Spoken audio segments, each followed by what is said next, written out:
This is the fourth and last in a series of tapes entitled The Brave New World of Humanism. The speaker is Dr. James D. Strauss, Professor of Christian Theology, Philosophy, and Worldview Studies at Lincoln Christian Seminary. Dr. Strauss has done research evaluating the impact that the rise of science has had on thought and behavior in our modern world.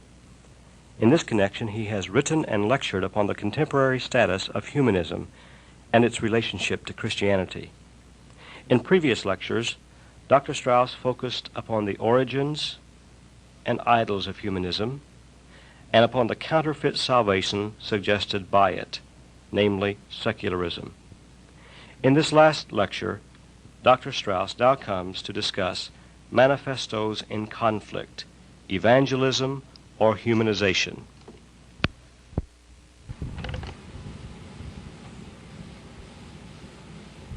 In this final discussion of naturalistic, secularistic humanism and its challenge to the Christian gospel and to the people of God in the 1980s, we turn now to the manifestos in conflict.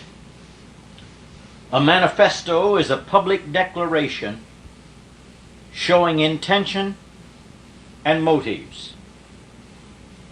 It's always literarily a very simple, straightforward statement. With respect to humanism, we are limiting ourselves in this discussion to the Humanist Manifesto that is available, readily available. And by Christian Manifesto, I mean the purpose of Christ, the purpose of His church, the Great Commission to evangelize the world, transform men, transform social structure, bring every category of reality under the lordship of Jesus Christ. In this lecture, nothing further directly will be stated regarding the Christian Manifesto, on the assumption that that would be more widely understood in our listening audiences.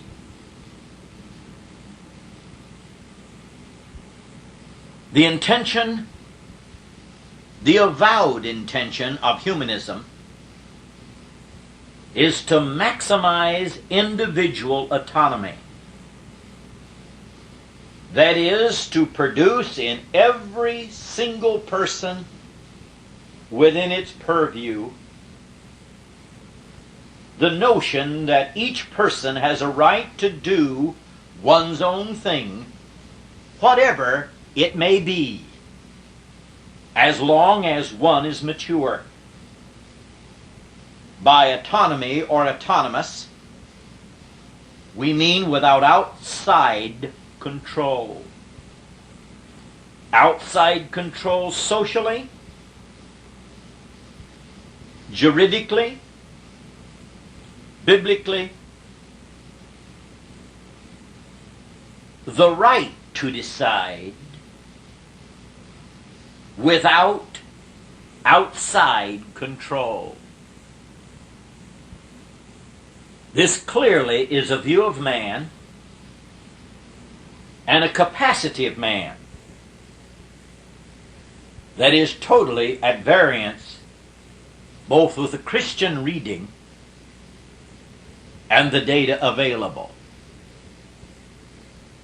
In facing today's problems, Dr. Karl Kiefer defines humanism in the following manner. Humanism is the belief that man has within him sufficient resources to solve his problems without help from a supernatural power or person. Secularism is the outgrowth of this belief and regards religion as outmoded superstition, or incorporates it into the rest of life. The sacred and the secular become indistinguishable. not because all things are sanctified by the will of God, but because all things, even the most sacred, are secularized by the will of man. Different worldviews entirely. Christianity and naturalistic humanism.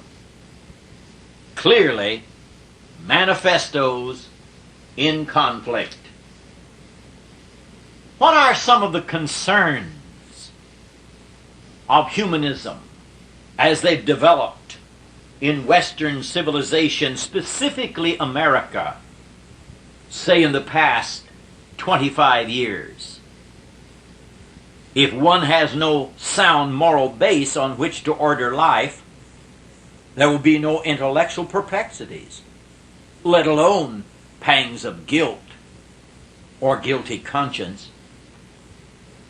Note the following humanistic innovations in our culture, where just one short generation ago, the civilized world indicted Nazi Germany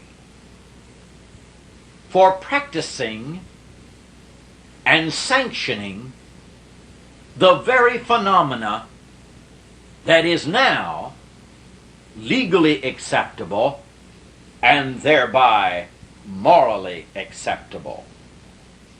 Before we consider 7 crucial matters that would be widely visible, widely touted in our world, in making decisions regarding alternatives in our daily lives, there are 4 broad possible ways of evaluating that, regardless of one's position. One is, we could hold to cultural relativism, which is a humanistic thesis, by the way, of all social and educational thought, says that a given culture accepts or determines the answer. Morals are merely the result of custom or convention. Another response is widely known situation ethics. In the American form, situation ethics came to the American popular arena through the works of Joseph Fletcher. He concludes that love is the foundation of an ethical system. But this judgment is clearly arbitrary. If there are no moral absolutes, how would one know that love is the foundation? Why should one choose that phenomena? And what does one mean by that? After all, humanism touts nominalism. Nominalism means that words mean what the users want them to mean. So how could we have any basis for a foundation for an ethical system, even when we're talking about love? Yet Fletcher's analysis of 3 approaches to moral, legalism, antinomianism, and situationism, is slightly helpful. For Fletcher, the sole ultimate arbiter of morality is in any situation is love. Selfless, agape love. But agape is not a natural phenomenon. Gather the evidence in your own personal lives. Keep a record of all the behaviors in any given day or any given hour, of all the decisions, moral decisions that we made, and that we would affirm them to have been based in selflessness. Humanism is egocentric. Humanism affirms autonomy. Humanism affirms selfishness in its crassest implication.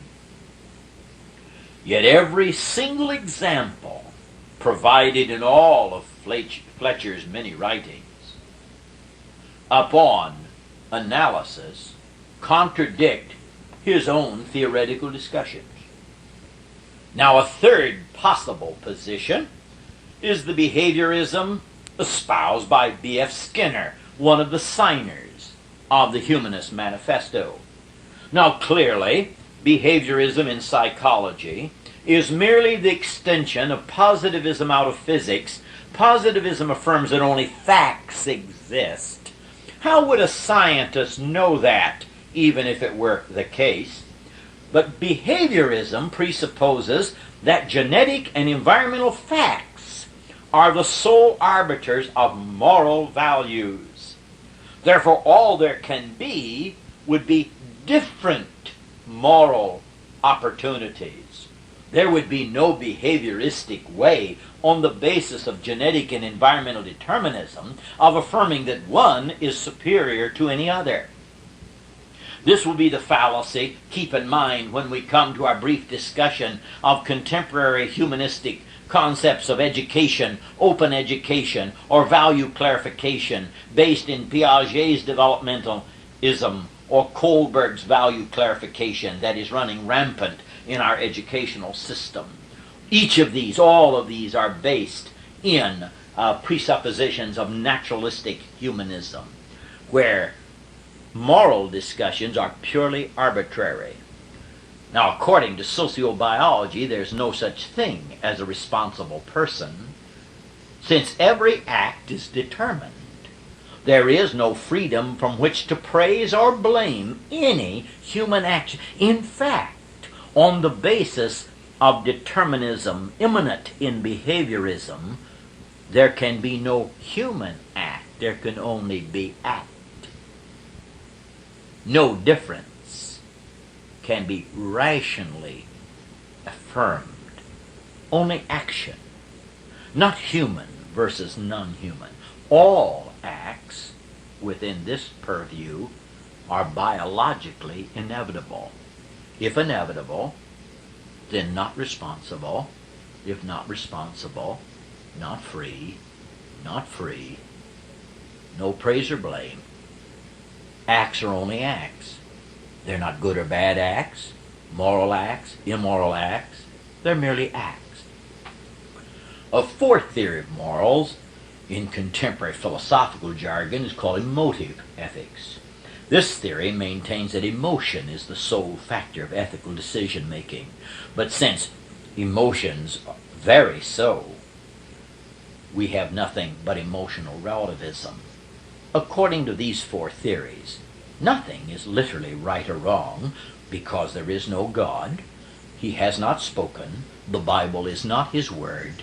We have no affirmations from the absolute sovereign of the universe. We have only changing mores, changing human values in the sociology of law and the sociology of morals. Nothing is ever right or wrong. Nothing is ever true or false. Only different. Each of these positions espouse false absolutes, or what I choose to call idolatrous absolutes, therefore cannot aid man in any moral dilemma. Only the Judeo-Christian God can make sense of the discussion at any level. Now, some of the concerns, why these are concerns on the basis of possible decision-making procedure. Some of the humanistic innovations in our culture, clearly visible, are legalized abortion since 1973 upon request. Of course, in the name of human autonomy and human rights. Well, what does all this chatter mean about autonomy and rights? After all, humanism commits itself to a view of science that is deterministic, that is hardly the source for affirming rights and autonomy.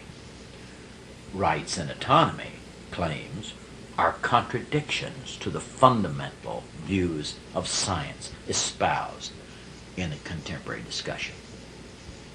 A second humanistic innovation in Western Christian civilization Perhaps you will note that I have not up to this moment used Western Christian civilization, because Christian consensus in all parameters are not present in our culture.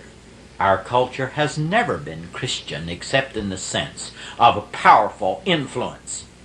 But now, Christian influence is purely subjective or private. It is naturalistic, secularistic humanism that's public. Euthanasia, mercy killing. What would mercy killing mean if man is reducible to a psychochemical mechanism? What could it possibly mean? Mercy killing. Shortly we will have a brief discussion about death education, as though they're merely dealing with facts. Teachers, school systems, school boards. There's not the slightest possibility of merely dealing with facts. For a basic, simple place to begin, if you have not considered these matters, the film and the works of the late Francis Schaeffer would be a basic place for the local congregation to begin looking at these matters. A third innovation is genetic engineering. With the molecular biological revolution, cracking of the gene code, brilliant advancements in the biological parameters of science, genetic engineering has an eerie implication that man can now remake man, can splice the gene code, produce characteristics essential for a better man, for a better world. But what kind of characteristics? Who will make the decision? It's clearly possible. Genetic engineering is a matter of fact. The ultimate issue is the moral frame of reference in which those capable will make their decisions. A fourth is birth control. The state will decide who procreates. Birth control, rights, feminist movements, all individual or private interest groups are abundant in our culture. Each of these innovations are voiced in the name of the First Amendment and their rights in this advanced humanistic world. We must not forget, as we continue, that neutrality for every one of us, Christian as well as humanist, is out of the question. There is no objective neutrality possible. That was a myth perpetrated from Bacon through positivism. But positivism is a dead horse. Only the uninformed would be still perpetrating positivism, as it is in college and high school and elementary school textbooks. A fifth innovation is housing, taking our children on Monday morning and getting them back on Friday night in high megatrend, high-tech areas. But what shaping, what values, what new mores are being perpetrated? Surely we're not to believe that they're neutral. A sixth is the acceptance of homosexuality, appealing also to the First Amendment. Surely we're aware that all cultures which we have any literary contact has had evidence of homosexuality. This is not a new phenomenon. What is new is that it is socially acceptable. Because there are no standards, one lifestyle is as good as another. Why, the Constitution guarantees it.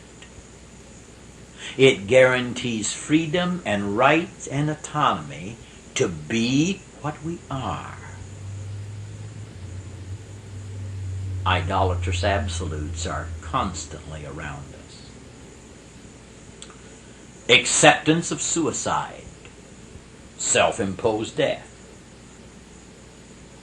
discussion of pain and suffering,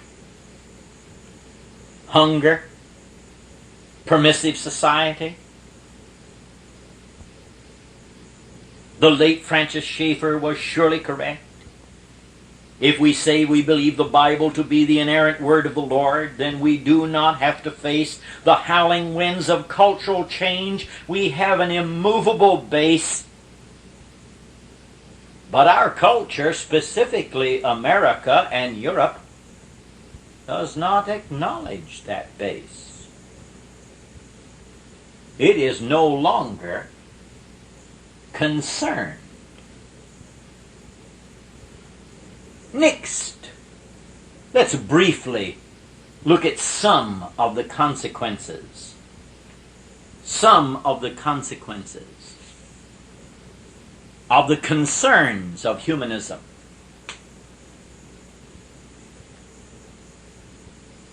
Some of the consequences is destruction of freedom.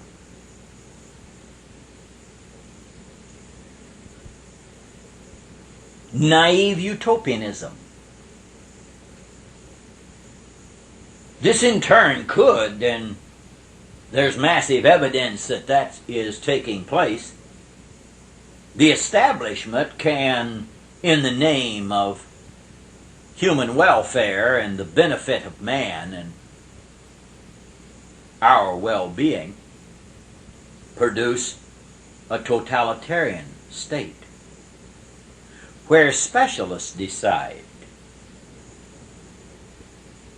It sounds more and more like Plato's Republic. Another consequence is the moral chaos that is inevitable. When there are no absolutes, except humanistic values are absolute. If there are no absolutes, and we live in a world that perpetrates, in the name of humanism and human rights, two dogmas. One, we have no dogmas. Two,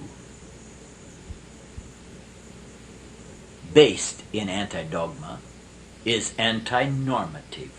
We have no norms. If norms are mere conventions, there are as many norms as there are social structures and individuals. Society is finished. There's not the slightest possibility of the smallest industry functioning if it carried out the implications of humanistic assumptions. The ultimate is the loss of human dignity. Many of us remember the complete irrationality of Harvard's Skinner when he wrote a book appealing to humanity to give up the myths of freedom and dignity. Yet behaviorism is positivism from physics. In psychology, it affirms that man is totally determined. If man is totally determined, what would cause man to think he has value? Dignity. And what, above all else, would cause us to think we're free? If everything's determined, then if they are myths, they too are determined. I take it. What's the challenge of all of these things? Contemporary humanism controls the educational scene. It controls media. It controls the assumptions of our Supreme Court and the court system. It controls the instrument of transmitting these ideas. Sex education in the name of mere biological information. Violence in the streets. TV violence, family violence, psychological violence. There is an educational crisis, and into that crisis, in all major and non-major institutions of higher learning, one of the dominant instruments of moral discussion is not morality or ethics, for that would sound religious, but value clarification that was initiated in England in 1967 and in written form in the work of Wilson, Williams, and Sugarman, their introduction to moral education, and in the United States by Harman and Simmons, Value and Teaching, plus the research of Lawrence Kohlberg, The Philosophy of Moral Development, and Howard University Center for Moral Education, and the movement has proliferated several major national and international journals of value education. Sex education is presented as mere biology and physiology. The discussion of creation is denigrated to myth versus science. Prayer, now there has been recent political repentance with some element of restored prayer capability in the school systems. We have political melees on the left and the right. The moral majority intimidates. He is not totally, under any circumstances, to be a judged Christian. Human Life Review makes very clear that the First Amendment and the relationship specifically in the United States between church and state has removed the church from powerful decision making, and we have the clash of titans, manifestos in conflict, where the church is to be salt and light in Christ the Redeemer. Contemporary education based in naturalistic humanism is one of the great challenges in the history of the church. If humanism in its various forms, Marxist, existential, psychological, sociological, economic, many ramifications beyond the capability of these brief considerations. One wonders, as one looks at the texts of appeal to the Soviet leaders concerning humanitarian treatment for the Sarkhanov. One needs to read the list of who's who that made an appeal to this Marxist humanist enterprise to be humane. Some of the most inhumane behavior in the history of the world has been produced by those who claim to be humanists. We live in a world where there is no sin. There's only cause and effect in disease. Here, Dr. E.F. Torrey's affirmations in his Death of Psychiatry. Dr. Torrey is a medical doctor. The very term mental disease is nonsensical, a semantical mistake. The two words cannot go together except metaphorically. You can no more have a mental disease than you can have a purple idea or a wise space. A mental disease is said to be a disease of the mind. A mind is not a thing, and so technically it cannot have a disease. Mind is shorthand for the activity and function of the brain. It is thinking, remembering, perceiving, wishing, imagining, reasoning, and all the other activities of which the brain is capable. This is clearly a reduction of man to a machine. These are the ultimate consequences in all major parameters of learning. If man's a machine, then what is the power of humanism to appeal to man, to set him free, to affirm that he's autonomous? For everywhere we turn, the data is in opposition to that claim. One such major influence in education is the work of Piaget. But the basic inadequacy of Piaget's system is succinctly put in a recent major work by Rothman, Jean Piaget, Psychologist of the Real. It is not, of course, surprising that the symbolic should prove a difficulty for a naturalistic theory of man. Piaget's or any other. Naturalistic theories make sense only if they can contain man as a phenomena, describe and understand his thoughts in its symbolic complexity within an evolutionary perspective. But there is little evidence that this can ever be done. Humanism proposes itself as a scientific study of man, and that it attacks religion, specifically Christianity, subsumed under religion, as superstitious mythology, inadequate for the highly complex, advanced age in which we live. We briefly looked at some concerns of humanism, some consequences, influences of humanism. Now, in these final moments, let's briefly turn to the challenges of humanism. What can the church do? What can you do? Your congregation do? Must more aggressively teach Christian worldview and values, and understand the difference between Christian world perspective and atheistic, alienating, humanistic perspective.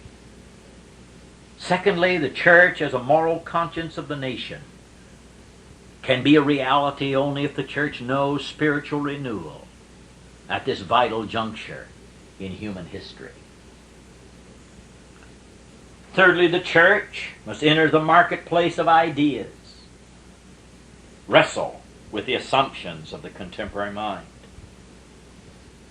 Fourthly, our vocations, doctor, lawyer, merchant, chief, must be seen as opportunities for service and witness. We must be tent makers in the ultimate sense, the Pauline sense of that term. Fifthly, we must organize to witness and impact culture.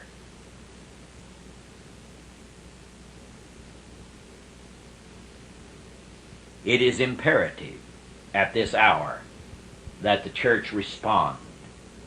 As the grave diggers are busy digging the grave of the church for the 5th time in 20 centuries, perhaps Napoleon's words are appropriate.